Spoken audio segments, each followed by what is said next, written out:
Cycle ஓட்டி நேரத்தை வீணடித்த ஸ்டாலின் தான் 10,80,000 கோடி முதலீட்டை ஈர்த்திருக்கிறார். ஓகே, கோட்டு போட்டு மாட்டை பார்த்த எடப்பாடி தான் அமெரிக்காவுக்கு சென்று கோட்டு போட்டு பால் பண்ணை பார்த்து வந்த எடப்பாடி தான் எடப்பாடியும் ஜெயலலிதாவும் சேர்ந்து 5,8 லட்சம் கோடி இன்வெஸ்ட்மெண்ட் ஈர்த்தாங்க.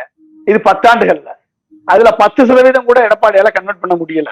ஆனா சைக்கிள் ஓட்டி நேரத்தை வீணடித்து போட்டோ குடும்பத்தோட போட்டோ ஷூட் பண்ற ஸ்டாலின் அவர்கள் 10,80,000 கோடி இன்வெஸ்ட்மெண்ட்டை கொண்டாந்துருக்காரு. இதுல 80% இன்வெஸ்ட்மெண்ட்டை உள்ள கொண்டாந்துருக்காரு. இதுல தங்கம் தென்னரசு, இதுல பிடிஆர் பழனிவேல்ராஜன், இப்ப இருக்கக்கூடிய டிஆர்பி ராஜா, இவர்கள் எல்லாருமே ரொம்ப ஆக்டிவா செயல்பட்டு இந்த சாதனையை முதல்வர் ஸ்டாலின் அவர்கள் செய்வதற்கு உறுதுணையாக இருந்திருக்காங்க. நம்ம அதிகாரிகளும் அதுக்கு உறுதுணையாக இருந்திருக்காங்க. அப்ப இப்ப யாரை நீங்க கம்பேர் பண்ணுவீங்க?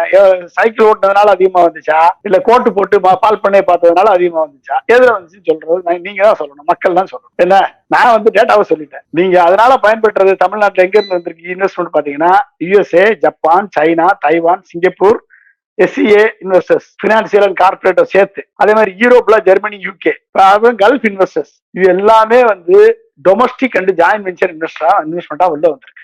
இவ்வளவு டேட்டா இருக்கு. நான் இப்ப சொன்ன டேட்டா எதுவுமே பொய்யில்லை. எல்லாத்துக்குமே நான் பக்கா ரெக்கார்டு வச்சிருக்கேன். எல்லாத்துக்குமே ரெக்கார்டு இருக்கு. நான் சொன்ன எந்த டேட்டாவும் ஒருத்தரும் கவுண்டர் பண்ண முடியாது.